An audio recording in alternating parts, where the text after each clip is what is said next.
Voice of Indonesia. Dari Indonesia untuk dunia. Dan program Halo Diaspora kali ini pendengar akan ngobrolin soal kuliner Indonesia dan peluang bahan baku Indonesia di Bahrain. Dan kali ini narasumber saya adalah Ibu Amelia Anzelin, selaku Ketua IDN Chapter Bahrain, dan sudah tersambung nih pendengar melalui Zoom. Dan kita sapa saja. Halo Ibu Amelia, apa kabar? Halo, selamat pagi waktu Bahrain dan selamat siang waktu Indonesia. Apa kabar, Mbak? Alhamdulillah sehat. Ibu Amelia sehat ya? Sehat, Alhamdulillah. Sehat, Alhamdulillah. Kebetulan kalau di Timur Tengah tiap hari Jumat itu sama seperti hari Minggu, jadi libur di sini. Jadi libur kita hari Jumat dan Sabtu.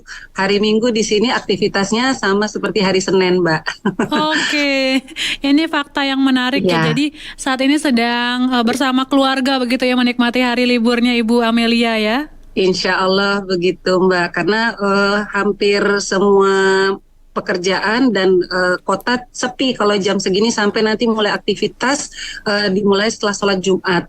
Jadi kalau hari Jumat itu betul-betul kota itu lengang sekali. Seperti semua sedang istirahat, sedang tidur begitu. Jadi makin sore makin ramai begitu Ibu ya? Betul, betul Mbak. Jadi memang itu kekhasan dari daerah-daerah timur ya, tengah ya. Kayak betul, Mesir betul, juga Mbak. Makin sore makin malam makin ramai begitu ya, karena lebih ramai. Lebih adem begitu Bu ya suhunya ya? Iya. Kemarin sempat summer menyentuh angka 54 derajat di sini dengan kelembapan waktu itu di bulan Agustus, Juli-Agustus itu 90%, Mbak.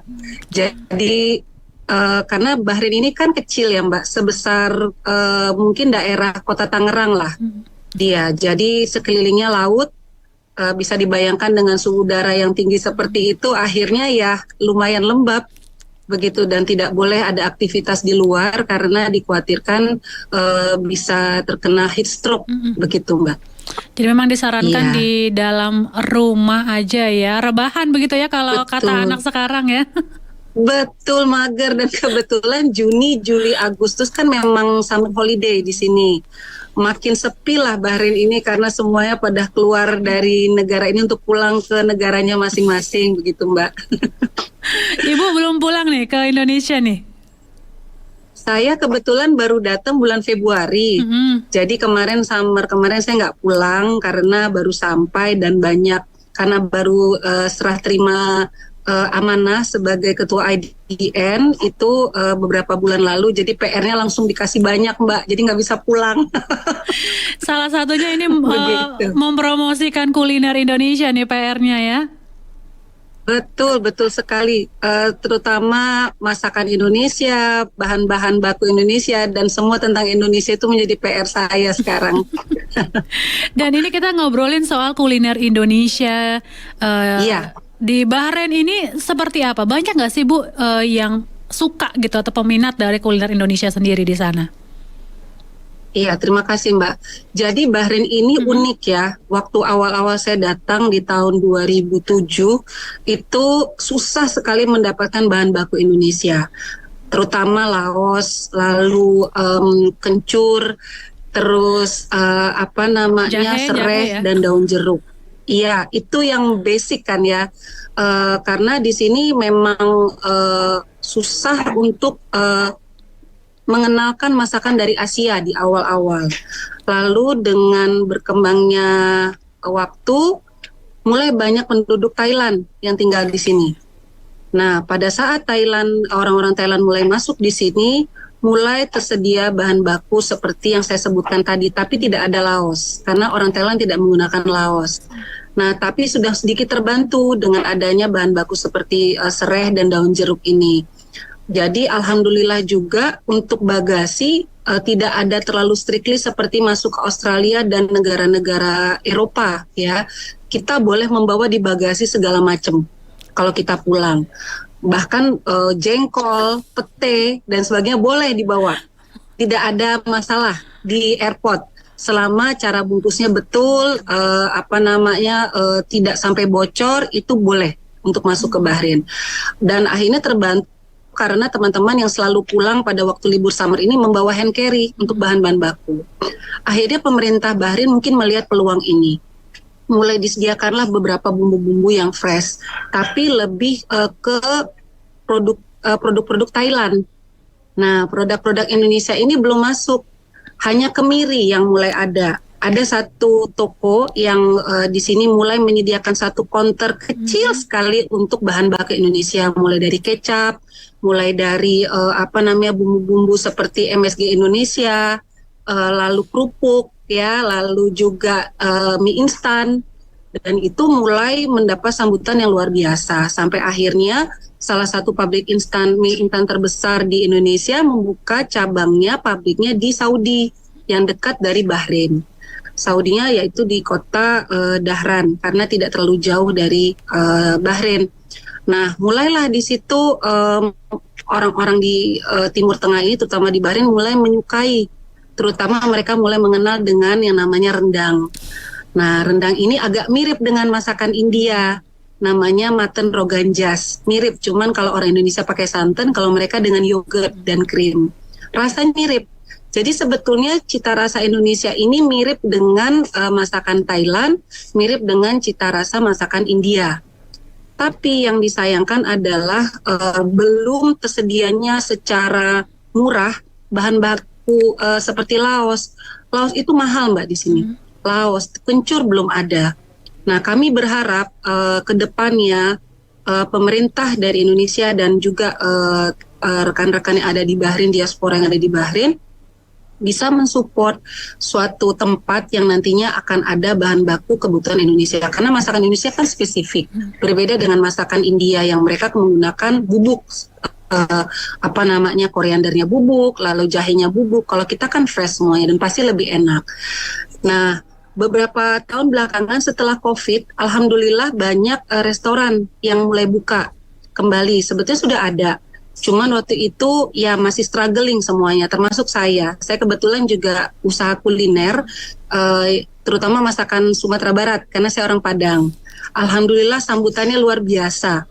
Dan tidak hanya orang Indonesia yang membeli, bahkan orang-orang dari Eropa, Amerika, Malaysia, Singapura, itu alhamdulillah request masakan Sumatera Barat ini lumayan tinggi. Bahkan sampai ke Saudi dan ke Qatar, makanan ini bisa sampai. Saya melihat animo ini cukup besar, Mbak. Jadi saya berharap nanti ke depannya ada toko untuk menyediakan bahan baku Indonesia. Selain itu juga kopi, teh itu sangat digemari di sini. Tapi masih belum ada peluang tempatnya yang menjadi satu sentral untuk produk-produk Indonesia. Okay. Begitu, Mbak. Jadi memang di Bahrain sendiri belum ada toko khusus untuk menjual produk-produk Indonesia. Apakah ini juga mungkin pernah diobrolin gitu sesama diaspora gitu, berencana untuk bersama-sama atau bergabung gitu untuk membuat toko nih, Bu? Belum ada obrolan seperti itu ya? Beberapa kali sudah dari waktu sebelum-sebelumnya sudah sebetulnya, cuman keberanian investasi itu yang belum ada. Jadi di sini sampai pemerintah Bahrain itu sebenarnya sangat support ya, mereka sampai membangun satu daerah, kita sebut namanya daerah sini di Amwash Island, itu dibangunkan pusat grosir untuk produk dari China dan gedung di depannya untuk pusat grosir untuk produk Thailand. Nah, saya berharap sudah ada mungkin pembincangan antara kedutaan Indonesia dengan pemerintah kerajaan Bahrain. Mudah-mudahan ke depannya pusat grosir barang-barang Indonesia ini bisa segera terwujud. Dan itu kan bukan hanya komoditi makanan saja, tapi banyak handicraft, fashion, jewelry, lalu juga makanan yang pasti, lalu banyak sektor seperti aluminium, kaca, semen, itu sangat ditunggu sebetulnya di sini. Jadi peluangnya sebetulnya besar, hanya menunggu keberanian para investor Indonesia untuk bisa datang ke Bahrain melihat peluang yang sangat besar ini dan mulai membuka satu pusat grosir produk-produk Indonesia. Oke. Begitu, Mbak. Jadi memang ini juga perlu juga sosialisasi juga ya kepada para pengusaha Indonesia. Betul. Kalau memang peluangnya itu Betul. besar di Bahrain ya. Betul. Dan mungkin Iya. sosialisasi juga tentang bagaimana ya kebijakan-kebijakan begitu dari pemerintah Bahrain kalau Iya. seandainya ada yang tertarik untuk berusaha begitu di Bahrain, Ibu ya. Iya, betul. Jadi sebetulnya kalau regulasinya adalah mereka yang pasti kita harus bekerja sama dalam izin usaha. Izin usaha seperti kita membuat PT atau CV, tapi kalau di sini diharapkan PT, yaitu dengan CR kalau disebutkan di sini. Itu yang pertama. Nah, yang kedua langkah berikutnya adalah memang sudah banyak trading company yang dimana kita bisa berpartner dengan mereka. Tapi alangkah baiknya untuk mempersingkat perjalanan produk ini sampai di Bahrain, kita sebaiknya memang punya gudang sendiri dan itu diperbolehkan di sini. Nah, investasi gudang ini tidak harus besar, bisa dimulai dengan gudang yang paling kecil gitu. Tapi produk itu sudah punya izin usaha yaitu berupa CR dan ada gudang. Kalau sudah terpenuhi yang dua, yang berikutnya nanti akan sangat mudah dilakukan untuk disubmit produk itu kalau untuk makanan ke Ministry of Health, lalu juga untuk produk-produk yang berupa misalnya barang-barang handicraft juga bisa memenuhi regulasinya seperti kayu misalnya proses pengeringannya berapa persen, itu sangat mudah dan mereka sangat terbuka. Jadi sebetulnya PR yang paling besar adalah keberanian para pengusaha Indonesia untuk membuka gudang, tidak harus yang besar-besar dulu. Dimulai dari gudang yang hanya dari ukuran 5x5 saja sudah bisa di sini. Begitu. Nanti izin usahanya berupa trading ada kalau misalnya satu produk misalnya hanya keripik gitu ya. Itu hanya submit ke satu Ministry of Health-nya satu produk ini saja. Tapi kalau mau semua general trading itu pun dimungkinkan di sini. Dan untuk investasinya tidak terlalu mahal. Nah, ini yang memang harus kita gali ya lebih jauh karena Bahrain walaupun kecil negaranya tapi karena posisinya sangat strategis di tengah-tengah ke negara-negara tetangganya GCC, Saudi, Oman, Qatar, Kuwait, Abu Dhabi, Dubai, ini bisa menjadi hub. Ini yang saya harapkan. Kalau misalnya di sini, karena harga gudang di sini dan harga lifestyle di sini lumayan masih rendah dibandingkan dengan di Dubai, Abu Dhabi dan Qatar. Peluang untuk menjadi hub di sini sangat besar. Ke Eropa pun dari sini dekat, hanya penerbangan 4 jam. Ya, jadi kalaulah misalnya di sini jadi tanda kutip jadi tempat semacam untuk kulaan lah ya istilahnya, jadi ada gudang di sini misalnya kopi, ini bisa dengan mudah diambil dari berbagai sisi. Belum lagi ke negara-negara seperti Turki, Irak, Iran, Maroko bisa menjadi hub di sini. Nah, ini yang harus disosialisasikan bahwa Bahrain mempunyai peluang besar untuk bisa menjadi gudang produk-produk Indonesia yang bisa diperkenalkan ke negara-negara yang lain. Begitu, Mbak. Jadi memang sangat strategis sekali begitu, Bu ya. Dan betul, ini yang harus diinformasikan kepada para pengusaha Indonesia ataupun juga UMKM Indonesia ya untuk nggak ragu-ragu ya untuk mengirimkan atau berusaha di Bahrain sendiri. Dan untuk produk-produk Indonesia sendiri nih, Bu, biasanya apa sih yang menjadi favorit dari masyarakat Bahrain nih? Iya, kalau produk biasanya hampir semua produk Indonesia mereka sukai. Dari mana indikatornya? Karena setiap kita pameran itu banyak sekali antusiasnya. Dan KBRI selalu membuka satu table kopi di mana barista-barista Indonesia pun juga ikut memperagakan bagaimana kopi Indonesia ini diracik. Itu langsung dikerumuni oleh orang-orang lokal dan orang-orang asing. Dan kebanyakan barista yang Indonesia yang ada di sini menjadi rebutan karena mereka yang bisa merosting kopi-kopi dari berbagai negara. Jadi di sini ada semacam yang dikatakan gahwa. Gahwa itu adalah kopi Arabica ataupun Robusta, mereka akan roasting dengan bumbu-bumbu rempah-rempah seperti cengkeh, lalu kapulaga. Itu mereka yang merosting, dan yang jagoan merosting ini malah orang Indonesia. Hebat ya. Dan ini menjadi rebutan loh untuk kafe-kafe besar.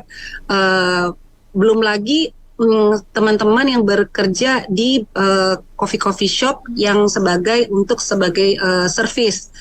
Karena karakter kita itu humble, friendly, ramah, itu sangat disukai. Jadi banyak teman-teman diaspora yang bekerja di bidang service itu sangat ditunggu kedatangannya di sini. Karena mereka mau talkative, lalu juga hangat. Memang itu karakter kelebihan kita ya Mbak. Jadi sehingga customer merasa nyaman untuk datang ke tiap-tiap restoran dan coffee shop. Dan alhamdulillah sekarang ada beberapa hotel bintang 5 yang sudah menyajikan buffet dan makanan-makanan Indonesia di hotel-hotel berbintang 5 dengan menu-menu yang sangat Indonesia dengan translate bahasa Inggris. Itu pun antusiasnya besar.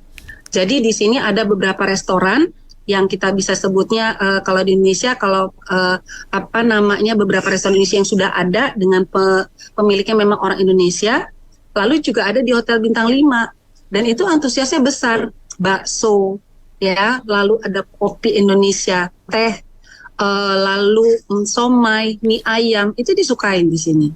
Cuman memang harganya jadi mahal karena apa? Bahan bakunya nggak ada seperti ketersediaan barang kita di Indonesia. Mereka harus membeli di toko-toko Thailand. Tidak begitu. Melimpah begitu Ibu ya? Terbatas. Iya, kalaupun misalnya nanti suatu saat ada nih pusat produk Indonesia, pasti dari harga mie ayam di sini yang 2,5 dinar dikalikan 40.000 ya. Wow. Berarti kan hampir 80.000. Sampai kalau misalnya baksonya mau agak banyak Mbak, bisa sampai 3 dinar. Itu berarti kalikan 40.000, udah 120.000, udah berapa mangkok di Indonesia ya kan? Nah itu kalau harganya bisa kita tekan, pasti antusias mereka lebih besar untuk mencoba masakan Indonesia. Betul. Begitu. Jadi kalau bahan bakunya murah, lalu mudah didapat, berlimpah, tentunya akan lebih mudah lagi ya untuk membuat kuliner Indonesia dan harganya juga lebih terjangkau gitu Ibu ya. Betul. Oke. Jadi kebanyakan teman-teman akhirnya just tip Mbak. Beberapa produk siapa yang pulang langsung deh just tip. Kalau nggak gitu nunggu dari Saudi. Jadi ada satu teman yang bisa pulang pergi ke Saudi membeli dari toko Indonesia yang ada di sana. Nah pasti kan ada ongkirnya nih Mbak. Yang jadi double gitu. Jadi jangan-jangan jadi lebih murah just tip ya dibanding kalau buat sendiri begitu Ibu ya? Iya betul.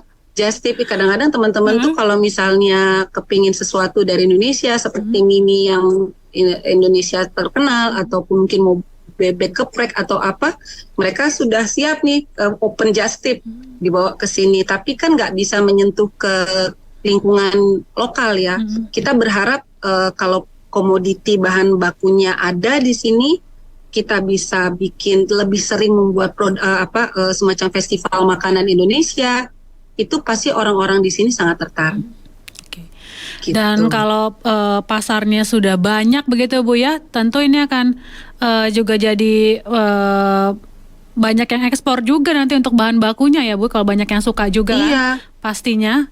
Hukum permintaan dan penawaran aja ya, semakin banyak yang minta semakin banyak lagi nanti yang jual. Iya, karena Bahrain ini negara yang jadi tempat destinasi liburan setiap weekend. Kalau hari Kamis malam itu border dari Saudi tuh macet Mbak. Jadi itu itu memang perbatasan langsung dengan Arab Saudi begitu Ibu ya untuk Bahrain sendiri ya? Enggak, dipisah laut. Jadi ada jembatan. Jadi bisa langsung naik transportasi laut begitu. Dan memang untuk objek wisatanya sendiri banyak begitu di sana Ibu ya? Sebetulnya kalau objek wisata nggak terlalu banyak Mbak, karena negara ini kecil. Cuman Bahrain ini untuk beberapa kota dari Saudi, seperti dari rekan-rekan yang bekerja di perusahaan minyak, ini menjadi lokasi terdekat untuk berbelanja, untuk duduk-duduk ngopi. Nongkrong karena ya? Kalau mereka harus ke Riyadh, kalau ke Riyadh itu kan sekitar 13 jam lagi dari Dahran, dari Rastanura, dari Damam. Jadi yang paling dekat mereka hanya 1 jam nyebrang causeway, jembatan, lewat mobil itu sudah sampai di Bahrain. Dibandingkan mereka harus ke Riyadh 12 jam. Oh, Nah, jadi maaf ke Riyadhnya 4 jam. Kalau ke Mekah 12 jam. Jadi mereka daripada 4 jam harus ke Riyadh, lebih baik datang ke Bahrain. Kalau nggak macet itu sekitar sejam sudah sampai. Oke. Jadi memang Begitu. karena aksesnya yang lebih dekat begitu Ibu ya. Jadi dibanding. Jadi orang tuh in and out di sini. Oke. Yang kalau misalnya lagi libur panjang itu mereka perjalanan udara pun naik pesawat dari Dubai hanya 45 menit. Dari Qatar, dari Oman itu hanya 45 menit. Kebanyakan mereka biasanya memang sudah punya apartemen-apartemen di sini yang bisa dipakai untuk waktu weekend dan libur panjang. Lalu mereka kembali lagi ke negaranya. Nah, disinilah mereka pergi ke tempat grosir-grosir, memborong semuanya mulai dari makanan, mainan, baju, handicraft yang saya sebutkan tadi di pusat grosir 2 dari untuk China dan Thailand. Mereka membawa lagi ke negara masing-masing. Ada yang jadi reseller, ada yang memang untuk kebutuhan sendiri. Nah, saya melihat peluang ini bagaimana bagusnya kalau ada tempat produk Indonesia dan mereka bisa datang ke situ dan membawa produk ini ke negaranya masing-masing setiap kali mereka selesai liburan. Gitu. Betul-betul, ini luar biasa ya kalau kita punya. Iya. Kalau di sana tidak ada ITDC begitu ya untuk Bahrain ya Bu? Kayak tempat tourism ataupun KRIA atau apa Indonesia itu belum ada di sana ya Bu ya, kayak rumah Indonesia begitu ya. Oh, belum ada. ITPC. Iya, ITPC kita merujuk ITPC kita merujuk ke Saudi sama ke UAE di Dubai. Jadi memang belum sama sekali. Tapi ini memang strategis sekali kalau seandainya memang ada ITPC atau Rumah Indonesia di sana. Jadi banyak nggak cuma warga Bahrain tapi warga-warga yang singgah itu bisa main, bisa belanja, bisa nyobain berbagai kuliner dan juga kriya dan produk-produk Indonesia yang lainnya. Luar biasa. Betul. Mereka itu kalau sudah nyoba kopi Indonesia, Mbak, pasti akan tanya, di mana saya bisa dapat ini? Lalu teh kita itu sangat digemari karena kan teh kita itu sangat harum sekali ya. Kita bilang di sini jasmine tea. Nah, merek-merek yang ada dari sini kan kebanyakan dari UK, terus dari India, begitu. Sementara kita punya teh yang sangat melimpah dan bisa kita perkenalkan, gitu. Di sini ada minuman yang namanya karak. Jadi mereka lebih menyukai teh yang berbentuk daun, yang loose. Lalu mereka rebus, dikasih spices, lalu nanti mereka kasih susu, susu dicampur, dikasih gula, brown sugar. Itu namanya karak chai biasanya. Nah, kayak teh tarik sementara begitu ya Bu sebetulnya, kenapa? Seperti teh tarik begitu ya? Iya, betul. Seperti teh tarik, betul. Nah, saya pernah mencoba dengan teh Indonesia, enak loh. Lebih harum malah. Lebih harum ya? Gitu. Iya. Cuma kan teh Indonesia belum masuk di sini. Itu. Kopi Indonesia pun juga sangat terbatas. Kalaupun ada, mereka mengambil dalam bentuk green bean. Tapi langsung diambil oleh trading-trading yang sudah bekerja sama dengan pengusaha Indonesia. Tapi masih terbatas dan mereka merahasiakan ini dari mana. Mereka cuma bilang ini kopi Sumatera, padahal kan di Jawa sendiri punya kopi, di Sulawesi punya kopi, di Kalimantan punya kopi. Keragaman ini yang bikin kadang-kadang saya pengen, kalaulah mereka mencoba kopi-kopi dari banyak provinsi ya, pasti mereka akan jatuh cinta. Iya, betul sekali. Tanpa mengecilkan kopi-kopi yang sebelumnya ya, gitu. Karena sebenarnya kita kaya banget ya Bu ya, apapun begitu ada di Indonesia dan itu rasanya nggak kaleng-kaleng ya, luar biasa nih rasa produk Indonesia. Premium. Benar sekali. Kita itu, jujur, kayak keripik tempe kita. Itu kan sebetulnya potensi. Tempe ini kan sudah menjadi primadona di banyak negara karena mereka mau healthy life gitu ya. Di sini sudah ada beberapa teman yang sudah memproduksi tempe dan mereka meletakkan di toko-toko Thailand, itu selalu sold out. Tempe dan tahu. Jadi karena kedelai yang ada di sini adalah kedelai dari Kanada, lalu teman-teman membawa ragi dari Indonesia, harganya jadi lumayan. Jadi selangit ya Bu. Tapi ya namanya Indonesia pasti cari tempe.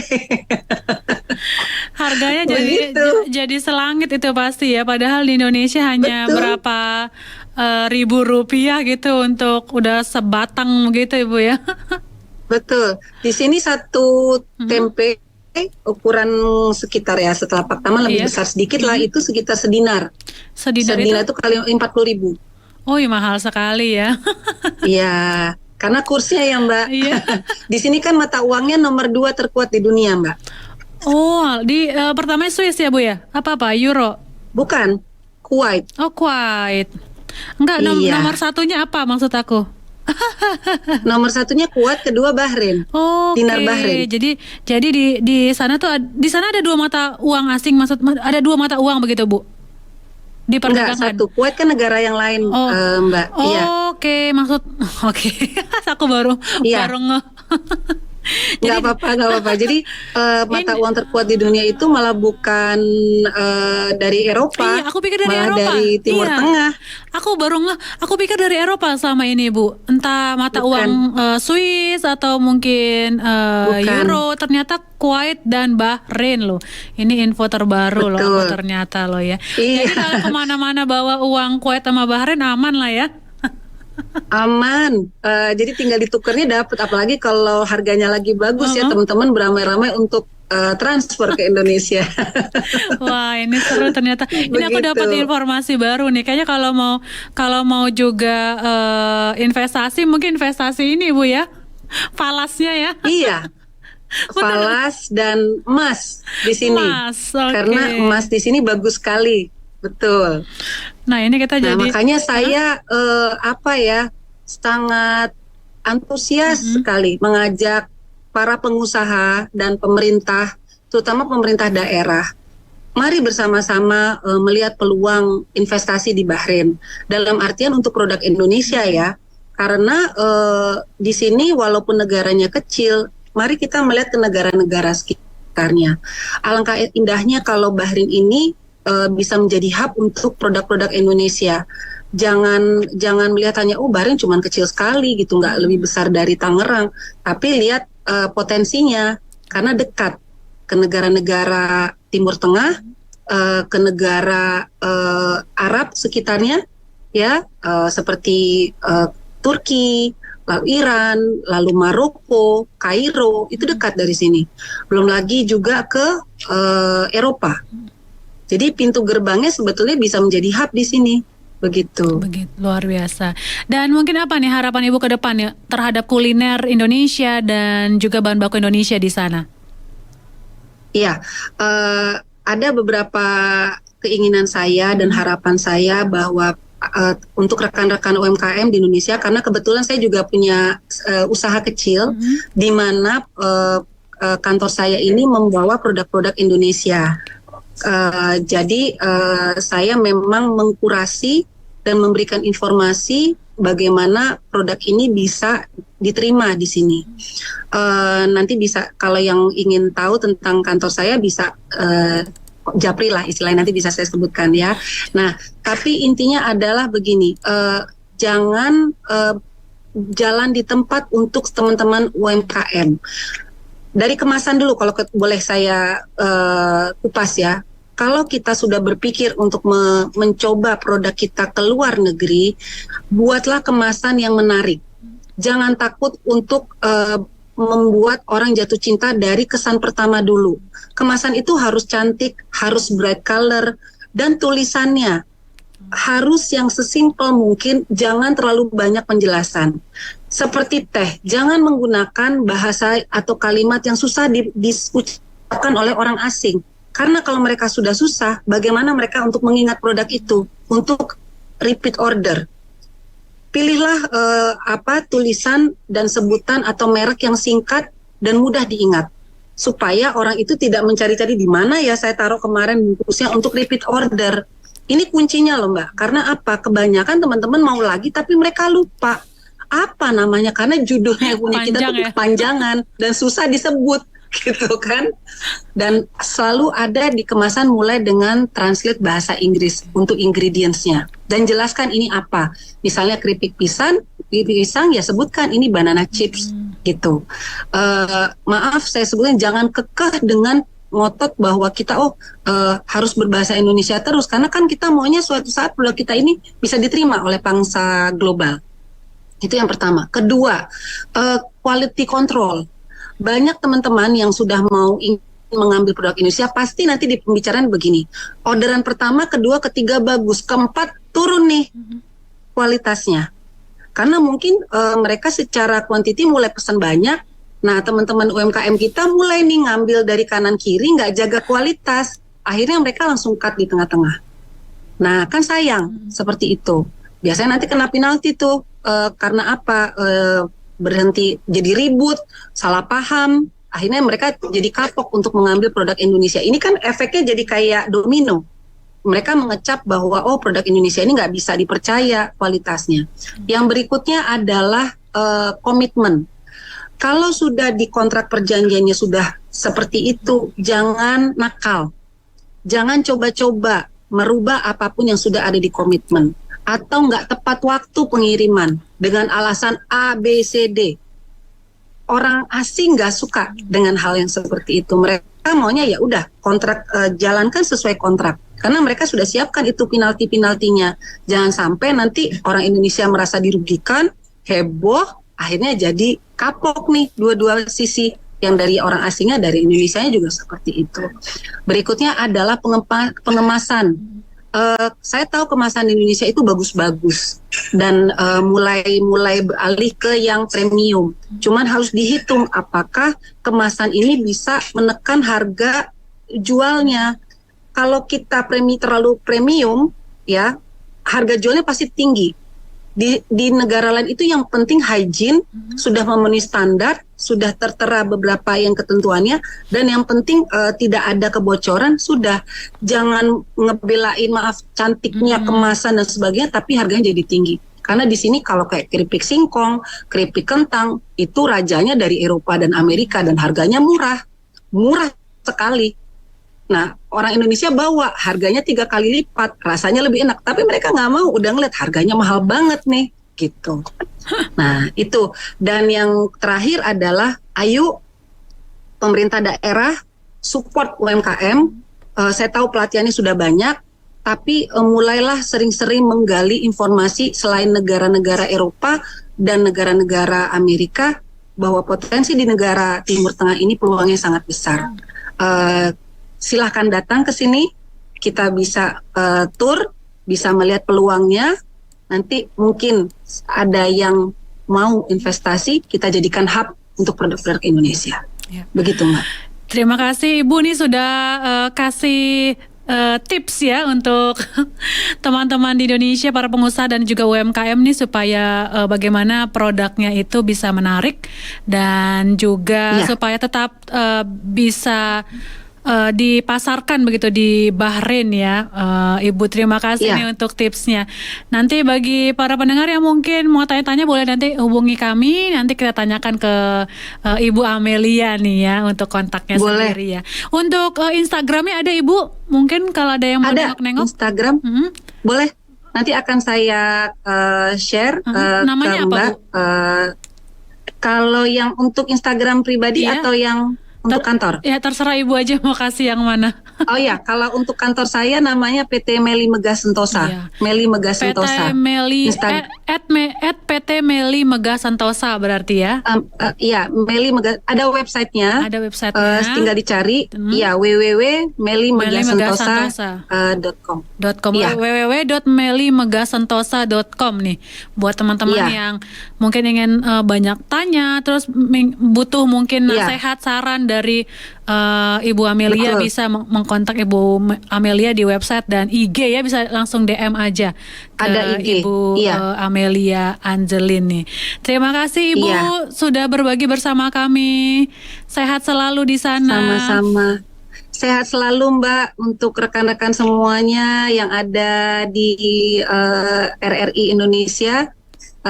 Semoga kedepannya produk Indonesia bisa lebih dikenal, kuliner Indonesia apalagi bisa dicintai oleh masyarakat global, dan Indonesia menjadi negara yang terdepan. Amin, Insya Allah. amin, amin. Salam untuk teman-teman Amin, diaspora amin. di sana Ibu ya. Insya Allah. Sehat-sehat selalu ya Mbak. Terima kasih untuk waktunya. Terima kasih Ibu. Sampai jumpa di lain Terima kasih. kesempatan. Sampai jumpa. Ya, pendengar Voice of Indonesia, demikian tadi bincang-bincang hangat saya dengan Ibu Amelia Angelin selaku Ketua IDN Chapter Bahrain nih, ngobrolin soal kuliner Indonesia dan peluang bahan baku Indonesia. Voice of Indonesia, dari Indonesia untuk dunia.